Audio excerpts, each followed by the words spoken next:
नमस्कार, मी अश्विनी गोदे. ॲडव्हान्स खबर मराठी न्यूज चॅनलमध्ये तुम्हा सर्वांचं मनपूर्वक स्वागत करते. पाहूयात आजची एक ठळक बातमी. संपूर्ण पलूस कडेगाव साक्षर करण्यासाठी कटिबद्ध संग्रामसिंह देशमुख. एडे येथे 28 लाख रुपयांच्या शाळा खोली बांधकामाचे संग्रामसिंह देशमुख यांच्या हस्ते भूमिपूजन.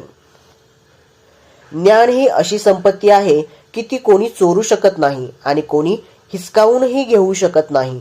व्यक्तिमत्व घडवण्यास व यश मिळवण्यासाठी उत्तम शिक्षण अत्यंत आवश्यक आहे.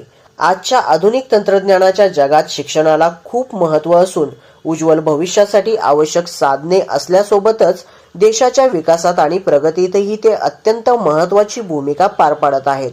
उन्नती, सामाजिक स्थिती वाढवणे, सामाजिक आरोग्य सुधारणे, आर्थिक प्रगती, राष्ट्राचे यश, जीवनातील ध्येय निश्चित करणे, सामाजिक समस्यांची जाणीव करून देणे, पर्यावरणीय समस्या आणि इतर सामाजिक समस्या सोडवण्यासाठी उपाय प्रदान करत असल्याने शालेय शिक्षण प्रत्येकाच्या जीवनात मोठी भूमिका बजावत असल्याने संपूर्ण पलूस कडेगाव साक्षर करण्यासाठी कटिबद्ध असल्याचे प्रतिपादन सांगली जिल्हा परिषदेचे माजी अध्यक्ष संग्रामसिंह संपतराव देशमुख यांनी केले.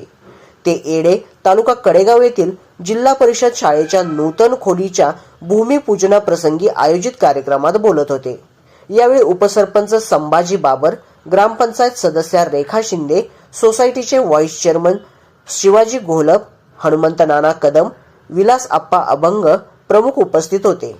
पुढे बोलताना संग्रामसिंह देशमुख म्हणाले की स्वर्गीय संपतराव अण्णा देशमुख यांनी जिल्हा परिषदेत शिक्षण सभापती असताना शिक्षणाची गंगा गावागावात पोहोचवण्यासाठी शर्तीचे प्रयत्न केले. अंदाजे 27.99 लाख रुपये खर्च करून या 2 नवीन शाळा खोल्यांच्या बांधकामामुळे विद्यार्थ्यांची बसण्याची अतिशय उत्तम सोय होणार असून विद्यार्थ्यांची गैरसोय कायमची थांबणार असल्याचे देशमुख यांनी सांगितले.